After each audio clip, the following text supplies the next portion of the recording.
Hi! In our last episode, we took a closer look at solids and liquids. We discussed diffusion, evaporation, and surface tension. Today, we will look at chemical changes and how to identify them.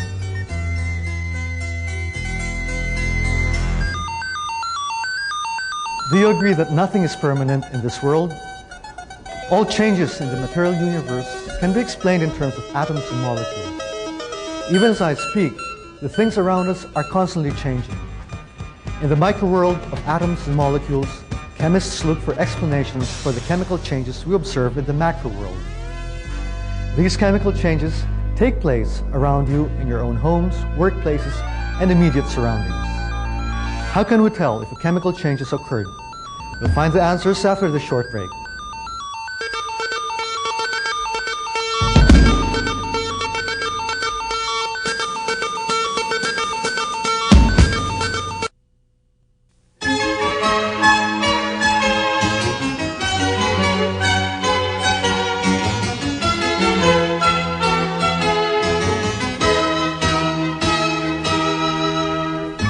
To find out what we mean by indicators of chemical changes, let's listen to Mrs. Lilia Vergara and her two students, Christine and Arvin.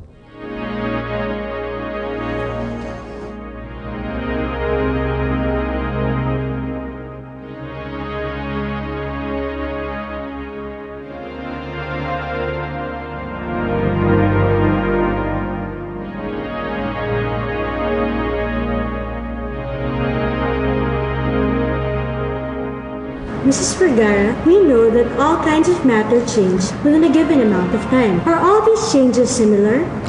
Before I answer your question, Christine, I'd like you to look at this candle and tell me what you see.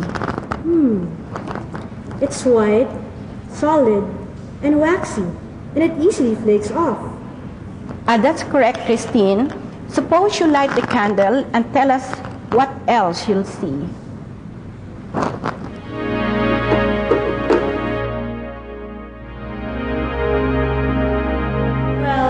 Burning candle gives off light and is hot. Oh, the solid becomes liquid, and the liquid trickling down the side of the candle becomes solid again.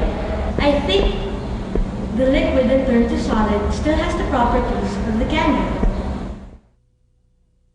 What kind of change do you think is happening to the candle? A phase change. That's correct, Christine. Arvin, can you add some more to what Christine has said?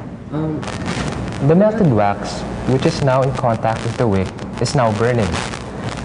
I could see soot and a new gaseous product forming. The candle size is beginning to decrease and there may be new substances being formed.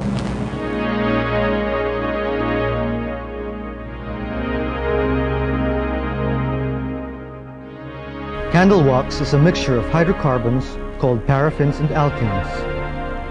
A typical hydrocarbon component of candle wax is octadecane. The burning of the candle involves a chemical reaction of substances like octadecane with oxygen in the air. The products of the burning of octadecane are water vapor and carbon dioxide. Let's return to Mrs. Vergara, Christine, and Arvin. You are correct, Arvin. What change do you think has taken place? A chemical change.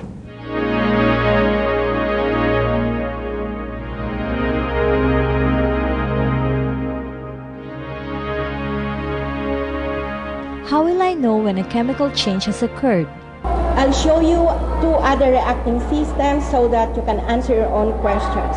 Christine, here is a solution of sodium bicarbonate. Add acetic acid drop by drop to the solution and see what happens.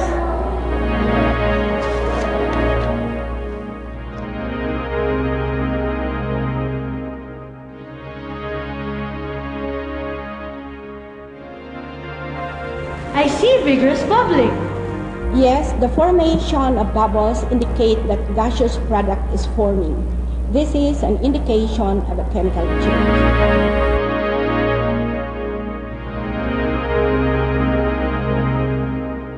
Acetic acid reacted with sodium bicarbonate to produce sodium acetate and carbonic acid. But how do you explain the formation of gas bubbles? And what is the gaseous product in the bubbles? Is it possible there had been another chemical change? Yes, you're on the right track, Christine. Carbonic acid decomposed to produce carbon dioxide and water. The gas evolved is carbon dioxide. Hey, I observed the same kind of bubbling when I open a bottle of soft drink, especially when I shake the bottle first.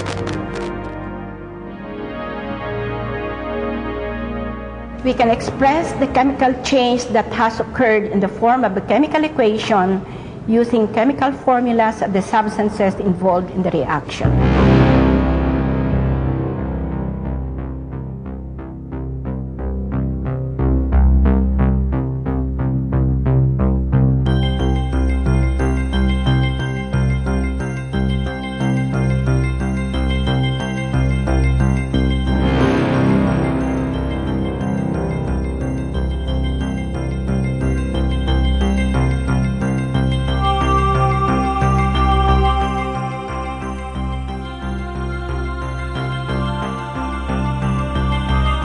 Carbonic acid easily decomposes into carbon dioxide and water.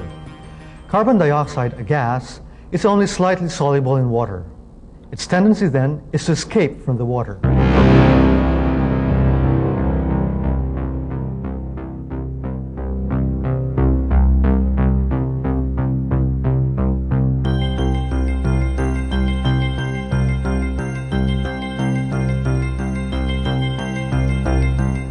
Hydrogen gas is produced when active metals such as zinc or magnesium react with an acid such as hydrochloric acid.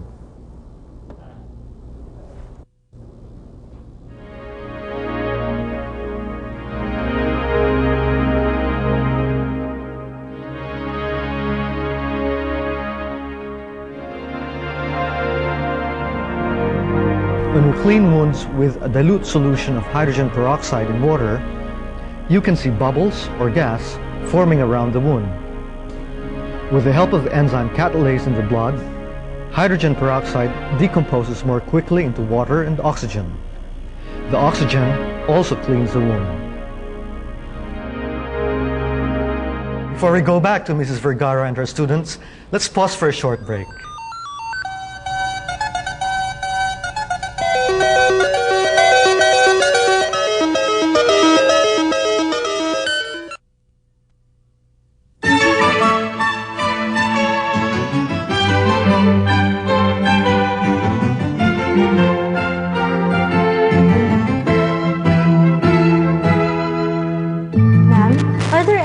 Indicators of chemical change?